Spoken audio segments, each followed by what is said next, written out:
Many people are having struggles with the Frost domain, even know that this is one of the easiest domain in Dragonheir Silent Gods, including me, including many people, maybe including you. If you watch this video, maybe you have some questions about Frost domain, and I'm going to try to cover everything in this video. Or you may be curious for some different tactic about the Frost domain, and definitely I'm going to show you my personal strategy for Frost domain. I don't like to call strategy, but the way I do Frost domain.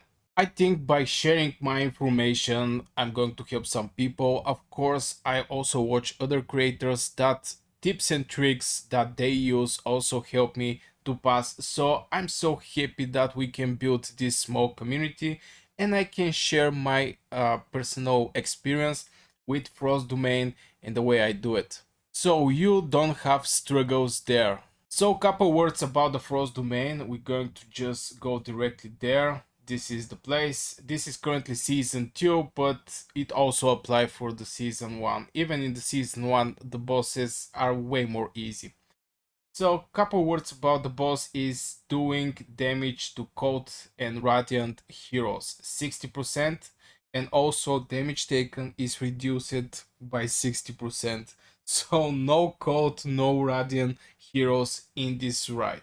Also the boss have a shield that we have to break, and I have a strategy how to actually pass this shield and perform the maximum damage, because you also have a timer, but I'm going to show you later in this video. And one more thing, I'm going to use 3 from my 5 heroes that is absolutely free to play player heroes. By free to play I mean heroes you get in your progression in the game, some kind of free heroes. So let's jump directly in the challenge and I'm going to show you my heroes. Now I'm going to start with the first free-to-play player hero. This is Horus. Horus is epic that you're going to receive with your progression. Same for Hixandra, she's a poison unit, and of course this is your main hero. You can of course change the skills of this switch the element, sorry, of this hero. You can go frost, you can go of course whitening, but the point here is to keep at fire so you can perform at maximum damage. I have 2 other heroes. This is Karf. Karf is season 2 hero. I'm so happy with this hero, seriously. there is n- I cannot match this hero with Eric. Eric is a hero that, I don't know, it's a free to play player hero. You're going to get him after you pass the final boss in the season 1, but Karf is something different. And the other hero I also use is a Sigrid. Sigrid is a poison hero, and from season 1 till this season 2, I strongly suggest everybody who have a Sigrid level up this hero. This hero is insane. I'll just couple more words about her. The ultimate is dealing 820 poison damage, and of course she's also get 25% ultimate energy when enemy with infected with the buff die. So this hero is shooting like crazy, shooting multiple targets. Also, I forgot to mention that. But yeah, Sigrid is one hero that everybody should have. Everybody should level up. This hero, it's insane. Also, healing prohibition and attack penalty that is reducing this healing received and attack reduced. Absolutely helpful in the end game bosses, also everywhere with 2 words everywhere. So this is my setup of the heroes I have. And maybe a couple words about the gear, because yeah, as you can see, my horse don't even have a chest, but I use very low grade, low tier gear, let's say it like this. I don't come here with my legendary heroes and showing you how you can pass with 3-star heroes. This is the gear you're normally going to have at this point, at this stage. But in the later stages, you're going to have better gear, of course. So I'm going to start the battle, but I'm going to skip all these mobs, because if you cannot actually pass these mobs, is you'll not be able to pass the boss. So yeah, I'm going to skip these mobs. So we almost killed the mobs before the boss. I save you this time. So here comes the boss. The biggest threat that this boss is having is this shield and this attack penalty.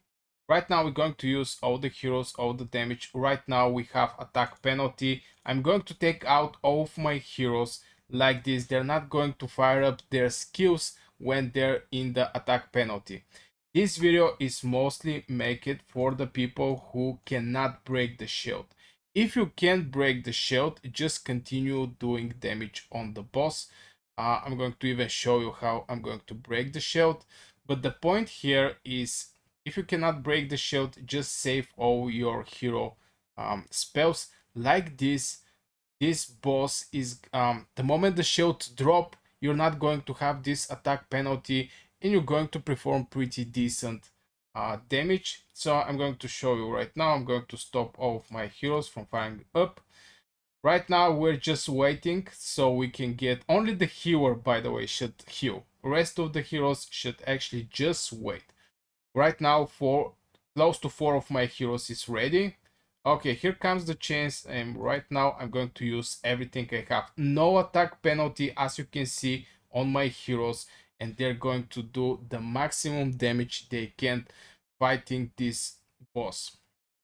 And of course, I think this is pretty simple strategy, can be applied for any type of hero.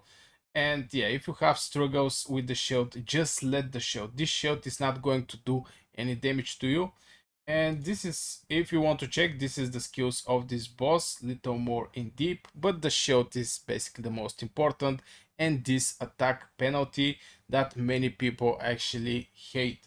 Now I have some strong heroes, maybe that's why it's more easy for me, but in general, this is my personal strategy. I really hope this strategy help you. And yeah, if you enjoy Dragonheir Silent Gods, consider subscribing to this channel. I make videos every day, and see you in the next video. And of course, hit one like if you enjoyed the video. Oh my god, okay, see ya.